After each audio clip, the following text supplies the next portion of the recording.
So for the first example, for the geometric sequences unit, is find the common ratio, the eighth term, and the sum of the first eight terms. So first, the common ratio. If you're looking for a common ratio, that will be the number that you are multiplying by to get to the next term.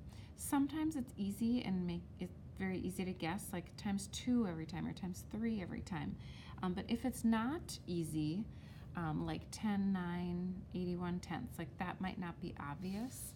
Or here, even this one, 8, 4, 2, 1. If you're not sure what the common ratio is, what you can do is just take one of the terms, like 9, I'm just going to write term for now, and then divide by the previous term. Oops, previous, sorry. So this would be 9 and then divide by 10. So here the common ratio is 0.9. Here, when we do the common ratio, it will be 4 divided by 8. And so when you're looking for that common ratio, you just take any term and divide by the previous. Next is the eighth term. Because it's a geometric sequence, I can use this formula from the front. So a sub 8 is the eighth term. The first term is 10. The common ratio is 0.9.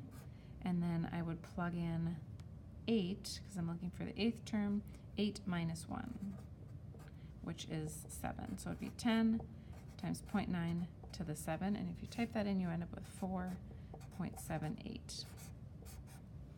Last is the sum of the first 8 terms. You have a couple options. You could write out the first 8 terms and add them up if you don't think it will take that long. The other option is to use the sum formula, which is what I'm going to do. So S sub 8 means you're finding the sum of the first 8 terms. The first term is 10, and then it's 1 minus 0.9 to the 8, all over 1 minus 0.9. If you type all that in, we'll see what we get. So 10 times 1 minus 0.9 to the 8 divided by 1 minus 0.9.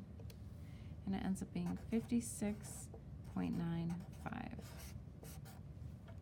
All right. For the next example, it says find the sum, and it is an infinite sum because it goes dot, dot, dot, which means it goes forever. So with that one, we will use our sum of an infinite series formula. And it says use the first term, which is 8, and then divide by 1 minus the common ratio, which is half. So 8 divided by 1 minus half is 8 divided by half. Same change reciprocal, and I end up with a sum of 16.